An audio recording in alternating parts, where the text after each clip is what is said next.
الشيطان الرجيم بسم الله الرحمن الرحيم إن الله وملائكته يصلون على النبي يا أيها الذين آمنوا صلوا عليه وسلموا تسليما اللهم صل على سيدنا ونبينا محمد ولا يصل وسلم دائما أبدا على حبيبك خير الخلق كلهم هو الحبيب الذي ترجى شفاعته لكل حول من الأحوال مقدهم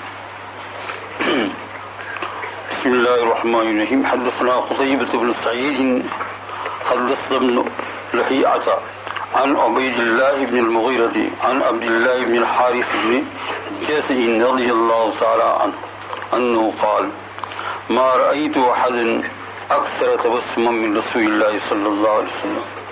ایک روایت پھر دوسری اسی مضمون میں ہے حدثنا احمد خالد الخلال حدثنا یحیی بن اسحاق السیلچانی حدثنا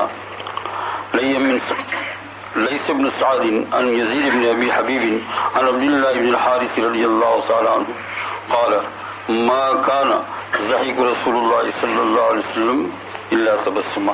یہ روایت ہے رسول پاک صلی اللہ علیہ وسلم کی ضحک کے بارے میں. پہلی روایت میں ہے کہ قتیبہ سے روایت کرتے ہیں یہ وہ کہتے ہیں ما رأیت ان صحابی رضوان اللہ علیہ مجمعین کا یہ قول ہے کہ میں نے نہیں دیکھا زیادہ تبسم کرنے والا رسول پاک صلی اللہ علیہ وسلم. اور دوسری روایت میں ہے ما کان ضحک رسول اللہ صلی اللہ علیہ وسلم حضور صلی اللہ علیہ وسلم کا ضحک جو ہے ہنسنا ہے وہ صرف تبسم تھا.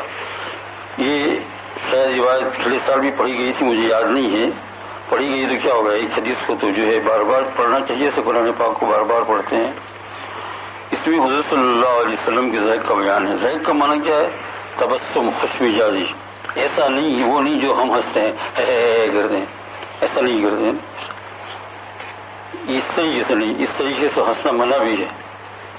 آج ہی 19ویں رکعت کے اندر ایک آیت آئی النار جہنم اشد حرا لو کانوا یفقهون فلیضحکوا قلیلا ولیبکوا کثیرا. یہ 19ویں رکعت میں آج کی 19ویں رکعت میں 20 رکعت کی ختم ہونے سے پہلے کی رکعت میں آیا کہ اللہ تعالیٰ نے ارشاد فرمایا قل آپ کہہ دیجئے نار و جہنم اشد حرا جہنم کی آگ بہت ہی سخت گرم. قل نار جہنم اس کے حالات جو تفصیل حالات بھی قرآن پاک میں بیان کیے ہیں. اوڑھنا بھی آگ بچھونا بھی آگ آگ کا کیسے برداشت کر سکیں. تو فرمایا 19ویں رکعت میں یہ آیت آئی قل نار و جہنم اشد حرا لو کانوا یفقهون کاش یہ لوگ بھی سمجھ لے. پھر فرمایا فلیضحکوا قلیلا تھوڑا ہنسو ولیبکوا کثیرا رو زیادہ اللہ کے خوف سے. تو یہاں جو ضحک ہے اس کا معنی کیا ہے؟ خوش مزاجی تبسم صرف حضور صلی اللہ علیہ وسلم مبارک کے اوپر. اور وہ بھی کس کے لیے ہے؟ صحابہ کرام کا دل خوش کرنے کے لیے. یہاں سے مسئلہ نکلا ہے کہ تطیب قلب مومن مسلمان کے دل کو خوش کرنے کے لیے اس کے ساتھ جو ہے کچھ خوش مزاجی کے ساتھ پیش آنا تبسم یعنی ضحک کے ساتھ پیش آنا یہ حضور صلی اللہ علیہ وسلم کا طریقہ ہے. یہ طریقہ ہے کہ ہمیشہ آدمی منہ ایسا بنا دے جیسے بھینس کا منہ. بھینس تو یہاں ہوتی نہیں ہے گائے تو ہوتی ہے نا یا کتا بھی تو ہوتا ہے نا. ایسا ہمیشہ منہ بنا دے ایک بن جس کے ساتھ بھی ملا خوف کے ساتھ ہی یہ بھی منع ہے. اس سے آدمی خود بھی بیمار ہوتا ہے دوسروں کو بھی بیمار کر دیتا ہے. خود بھی بیمار ہو جاتا ہے اور دوسروں. اور ایک کیا ہے کہ چہرے کے اوپر کیا ہے تبسم ہو خوش مزاجی ہو کہ جس کے ساتھ بات کرے تو ذرا چہرے کو ایسا بنائے کہ اس کے اندر کیا ہو خوش مزاجی ہو. یہ حضور صلی اللہ علیہ وسلم کی عادت مبارکہ ہے. اور اس میں جو ہے اسی میں سے جو ہے اخلاق کا پہلو نکلا ہے. اخلاق کے فضائل یہ اخلاق میں داخل ہے یعنی حسن اخلاق میں داخل ہے اچھے اخلاق میں داخل ہے. جب مومن بھائی کے ساتھ ملے آپ اس کا کام نہیں بھی کر سکتے ہیں کبھی وجوہ تو بھی آپ خوش اخلاقی کے ساتھ مل سکتے ہیں کہ بھائی یہ ٹائم ذرا ایسا ہے اس طریقے سے ہے میں انشاءاللہ بعد میں کوشش کروں گا آپ معاف کیجیے گا. اس طریقے سے بات کرنا 2-4 لفظ جو ہے وہ اچھے کہہ دینا. اور یہ اس میں یہ نیت کرنا کہ حق تعالیٰ جل شانہ خوش ہو جائیں گے اور اس کی رسول پاک صلی اللہ علیہ وسلم کی سنت ادا ہو جائے گی. تو بالکل ہمیشہ منہ کو بند رکھنا جانور کی طرح یہ بھی اچھا نہیں ہے. ہمیشہ روب رکھنا یہ. اور بعض لوگ کو دیکھا ہوگا آپ نے ہمیشہ مجھے کبھی خیال آتا ہے کہ یہ گرمی کیسے رہتا ہوں بیوی کے ساتھ ہے نا مشکل ہے نا سرکار دو عالم صلی اللہ علیہ وسلم تبسم فرماتے تھے ہماری ماؤں کے ساتھ، سہک یعنی ایک دم آواز نکل کر ہنسنا نہیں، لیکن تبسم یہ اخلاق میں داخل ہے، اس کا بہت بڑا ثواب ہے۔ لیکن اتنی میں نے کہا کہ وہ ضحک کے بعد جو ہے ایک جو ہوتا ہے بہت زور سے ہنسنا، تو ایسا بھی نہ کرے کہ آدمی ہر وقت ہنستا ہی رہے اور آخرت کو یاد نہ کرے، جیسے ابھی آپ نے سنا قرآن پاک کی آیت کے اندر۔ اب اس کا خلاصہ یہ ہو گیا بہت اچھی طرح اس پر عمل کرنے کے لیے کہ جب تنہا ہو، اکیلا ہو تو غم روئے اللہ کے سامنے تنہائی میں، رات کو دن کو جب تنہا ہو، نماز پڑھ رہا ہو، نماز کے بعد دعائیں مانگ رہا ہو، تب تو کیا کرے، روئے، سوتے سوتے بھی رو سکتا ہے آدمی، ہے نا، اللہ کی یاد کے اندر کہ آئے اللہ میرا کیا ہوگا۔ اور جب لوگوں کے سامنے آئے تو کیا کرے، یہ حضرت تھانوی رحمۃ اللہ علیہ کے ملفوظات میں میں نے پڑھا ہے کہ یہ جو ہے اولیاء کرام لوگوں کے ساتھ تبسم اور خوش مزاجی کے ساتھ پیش آتے ہیں بہت، لیکن ان کے دل کے اندر اللہ کا خوف بہت ہوتا ہے۔ اور مثال عجیب بھی ہے، کہا کہ جیسا اسٹاؤ کے اوپر چولہے کے اوپر آپ جب روٹی پکانے کا توا رکھ دو تو گرم ہو کر بالکل کیا ہو جاتا ہے، اگر رکھے ہی چھوڑو تو سرخ ہو جاتا ہے۔ تو سرخ کا معنی یہ ہے کہ بہت خوش ہے، اس لیے تو آدمی سرخ یعنی ریڈ کلر کا شرٹ پہنتا ہے، ریڈ کلر کی پینٹ پہنتا ہے، عورتیں بھی ریڈ پہن کر نکلتی ہے، اللہ ان کو سمجھ عطا فرمائے، بہت خوشی کی بات ہے نا۔ تو یہ جو ہے یہ روٹی پکانے کا توا جو چولہے کے اوپر جو اسٹاؤ کے اوپر رکھا ہے، اس کو ایسے ہی چھوڑو، نیچے سے آگ چلتی رہے تو کیا ہو جائے گا، ہنس رہا ہے، لیکن کہا جائے ہاتھ رکھ کر دیکھو میاں، وہ آپ کو رلائے گا، آپ کو کیا کرے گا۔ تو اولیاء کرام کا حال یہی ہے کہ وہ آپ کو بظاہر خوش مزاج نظر آتے ہیں، لیکن ان کے دل کے اندر اتنا غم ہوتا ہے، فکر آخرت ہوتی ہے، اللہ راضی ہے یا ناراضی ہے، مجھے کہاں میری پکڑ ہو جائے گی، اتنا غم ہوتا ہے کہ اگر وہ غم جو تمہارے سامنے جو باہر نکال دیں نا تو تم ان کے سامنے بیٹھو بھی نہیں۔ جیسے توے کے اوپر ہاتھ رکھو، اب توا ہنس رہا ہے، لیکن جو ہاتھ رکھ دیتا ہے سامنے آتا ہے اس کو کیا کرتا ہے، جلا دیتا ہے۔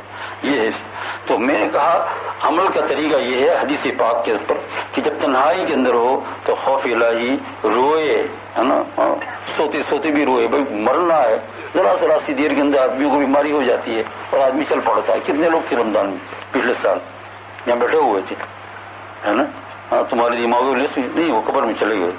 یہ تو ایک مسجد کی بات کرتا ہوں، اور یہ سارے عالم کی مسجد کی بات کرو تو لاکھوں انگنت لوگ جو جس رمضان میں مجلسوں میں بیٹھے تھے، مسجدوں میں تھے، رمضان مبارک کے موجود تھے، وہ قبر میں جا کر سو چکے ہیں۔ ہم لوگوں میں بھی اس سال بیٹھے ہوئے ہیں، ابھی ہم میں سے کون جانے والا ہے اللہ ہی کو خبر ہے۔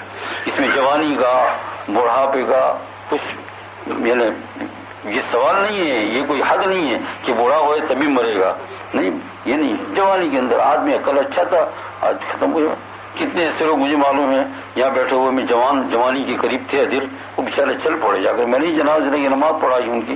تو ان چیزوں کا ذرا خیال رکھو، مراقبہ کرو، اور تنہائی میں ہو تو ذرا رو تو اللہ جل شان سامنے۔ اور میں نے پہلے ہی کہہ دیا ہے کہ رمضان مبارک کے اندر ہمارا فیصلہ ہو جاتا ہے، تو فیصلہ کرا لو جنت کا، کیا کرو۔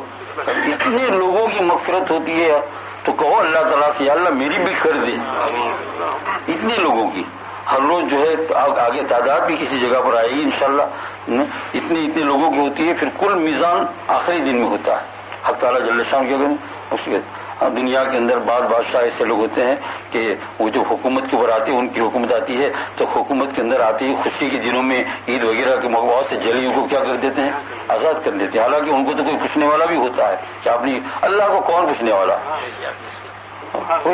اس کو کون پوچھے گا۔ تو وہ جو ہے جب اس کی یہاں جب رمضان مبارک آتی ہے، کہا یہ سب سے بڑا میری سخاوت کا مہینہ ہے، تو اس میں انگنت ہوگا، تو بھائی اس میں آزاد ہو جاتے ہیں۔ تو جو ہے ذرا غفلت کے ساتھ زندگی نہ گزارو، تھوڑا سا ادب کر لو، تو ضحک بھی تبسم کس کے لیے ہوگا، عام لوگوں کے ساتھ۔ یہ ایسا نہ کہ ہر وقت جو ہے لوگوں کے سامنے منہ چڑھائے رکھے، اور تنہائی میں ہو تو کیا کرے، ذرا غمگین ہو۔ اس لیے حضور ابھی یہاں سوال بھی اٹھایا ہے محدثین نے کہ اس حدیث میں تو یہ ہے اور دوسری حدیث میں یہ ہے کہ حضور صلی اللہ علیہ وسلم دائم الفکر تھے، ہمیشہ فکر ہے نا۔ جب کسی صحابی رضی اللہ تعالیٰ عنہ کا انتقال ہو جاتا تھا تو بہت سی مرتبہ ایسا ہوتا ہے قبر برابر کھودی نہیں ہے تو قبر کھودنے والے قبر کو صحیح کرتے ہیں تو جنازہ نیچے رکھ دیا جاتا ہے، جیسے یہاں بھی ہوتا ہے. تو حضور صلی اللہ علیہ وسلم بھی زمین پر بیٹھ جاتے تھے اور ہاتھ کے اندر جو اتنا تنگا لے کر کئی دیر تک زمین کو ایسے کریدتے رہتے تھے. حالانکہ اس سے کوئی نکالنا نہیں ہے، یہ کوئی مقصد نہیں ہے، لیکن کیا دماغ کا جو فکر ہے وہ چل رہا تھا، یہ آپ کو پھرانے کا بھی یاد نہیں ہے کتنی دیر تک. یہ دائم الفکر حضور صلی اللہ علیہ وسلم. آپ صلی اللہ علیہ وسلم کو آپ کہیں یہ دائم الفکر کس چیز؟ امت کی فکر ہے. آپ کو تو اللہ نے مخصوص فرما دیے اور آپ تو ہے ہی ہے ساری مخلوقات میں سب سے اونچے، لیکن امت کی فکر ہے آئندہ کیا ہونے والا ہے، پھر یہ صحابی بھی جو مر گئے ہیں ان کا قبر میں کیا ہونے والا ہے، اس فکر کے اندر وہاں حضور صلی اللہ علیہ وسلم. تو اس طریقے سے میرے بھائیوں ہم لوگ بھی کیا کریں ہے نا، فکر میں رہے کہ پتہ نہیں کب تک جینا ہے کب تک یہ ساری چیزیں جو نظر آتی ہیں نہیں ہے. یہ ٹیلی ویژن کا سین ہے، ٹی وی کا سین ہے، تو بھی 40-50 لائٹیں ہیں، لوگ بیٹھے ہیں، باہر بازار ہے، یہ سب کیا ہے؟ ٹی وی کا سین ہے نا، سمجھے؟ ہاں گلاس ٹی وی کا ہوتا ہے، جب آن کر دو تو دنیا اس پر چلتی ہے، اور جب ادھر سے بند کر دیا یا تم نے بند کر دیا یا تو وہاں سے بند کر دیا مرکز سے یا تم نے بند کر دیا تو گلاس خالی. یہ سب کیا ہے؟ T V. اتنا خیال ہو جائے آپ کا اور میرا، یہ ٹی وی چل رہا ہے ہمارے سامنے، اور قرآن پاک میں ہے، تصویر کا یہ وقت نہیں ہے، یہ ٹی وی چل رہا ہے، کچھ نہیں ہے اس میں. اور اس کو ہم بند نہیں کریں گے، بٹن نہیں دبائیں گے، کون دبائے گا؟ حق تعالی جل شان. سمجھے؟ باقی لوگوں کے لیے جن کے لیے ابھی بٹن دبا نہیں ہے ان کے لیے تو یہ ٹی وی باقی رہے گا، لیکن جس کا نمبر لگ گیا ختم. یہ ذرا سی دیر کے اندر اس کو خیال میں رکھو نا. یہ بیوی بچے یہ سب نہ کچھ مال و دولت نہ جن آئے گا، فقط ساتھ تیرے کفن آئے گا. یہ آنکھیں رسیلی، یہ خوش رنگ چہرہ ہوا کی یہ چلنی میں چل جائے گا. کچھ نہیں ہے، کچھ نہیں. اللہ تعالیٰ توفیق عطا فرمائے. بسم اللہ الرحمن الرحیم. الحمدللہ رب العالمین والصلاۃ والسلام علی سید المرسلین. یا ارحم الراحمین حضور صلی اللہ علیہ وسلم کی سنتوں پر عمل کی توفیق عطا فرما. تیری مخلوق کے سامنے امت کے سامنے خوش مزاجی کے ساتھ رہنے کی توفیق عطا فرما.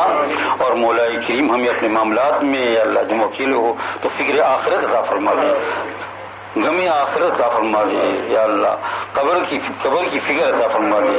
ہم کو کب مرنا ہے یہ تاریخ ہمیں معلوم نہیں ہے مولا کریم، لیکن تجھے معلوم ہے، وہ ہمارے مقدر میں لکھی جا چکی ہے.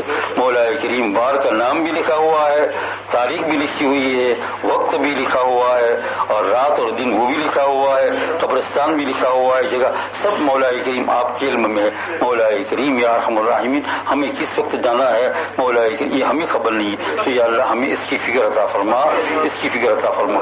سب بیٹھنے والوں کو یا اللہ قبول فرما، سب بیٹھنے والوں کو قبول فرما. یا اللہ ہمارا سب کا خاتمہ بالخیر فرما. یا اللہ بہت گنہگار ہیں، یا نیکیوں کے بدلے میں اگر مانگنا چاہے تو مولا کریم ہم مانگ ہی نہیں سکتے، اس لیے کہ ہمارے پاس نیکیاں ہے ہی نہیں. جو نیکیوں کی شکل ہے وہ بھی گناہ ہے. مولا کریم ہماری نمازوں کے اندر بھی مولا کریم یا اللہ کتنے نقص ہے، روزوں میں بھی، صدقات میں بھی، خیر خیرات میں بھی، تلاوت سب جگہ یا اللہ ظلمت سے ظلمت ہماری پڑی ہوئی ہے. یا اللہ ہم تو صرف آپ سے آپ کی رحمت کے تو فعل میں مانگتے ہیں، حضرت صلی اللہ علیہ وسلم کے امتی ہونے کے مولا کریم تو فعل میں ہم مانگتے ہیں. مولا کریم ہمارا سب کا خاتمہ بالخیر فرمانا، سب کو قبول فرما، سب کو قبول فرما. نا امیدی سے ہماری حفاظت فرما. آخرت کا عذاب کتنا ہی بڑا ہے مولا کریم. آج ہی یا اللہ قرآن پاک میں ہم نے ایک جگہ سے زیادہ پڑھا مولا کہ ان اللہ قوی شدید العقاب، ان اللہ قوی شدید العقاب. یا اللہ 10 بارے میں شروع میں کئی جگہ پر پڑھا مولا کریم جان نکل جاتی ہے یا اللہ کہ تیرا شدید العقاب تو سخت عذاب والا ہے تو ہمارا کیا ہوگا. لیکن تو نے وہیں ہمیں بتا دیا ہے کہ اس وقت جب آئے تو سدھی میں پڑھ کر دعا کرو یا شدید العقاب لا تعاقبنی، یہ سخت عذاب دینے والے ہمیں عذاب نہ دینا. یا شدید العقاب لا تعاقبنی، یہ سخت عذاب دینے والے ہمیں عذاب نہ دینا. مولا کریم قرآن پاک میں کئی مرتبہ مولا کریم سنا کہ اللہ قوی شدید العقاب. مولا کریم ہماری حفاظت فرما. یا اللہ رحمت کی بارش برسا، جیسا رمضان مبارک کا مہینہ رحمت کا ہے. یا اللہ تو رحمت کی بارش فرما، سبھی لوگوں کو قبول فرما. سب نے ہاتھ اٹھائے ہیں مولا کریم، اس میں بچے ہیں مولا کریم، یہ تو معصوم ہے یقیناً، انہی کی توفیق میں ہمیں عطا فرما دے. صلی اللہ تعالی علی خیر خلقہ سیدنا مولانا محمد وعلی آلہ وصحبہ اجمعین.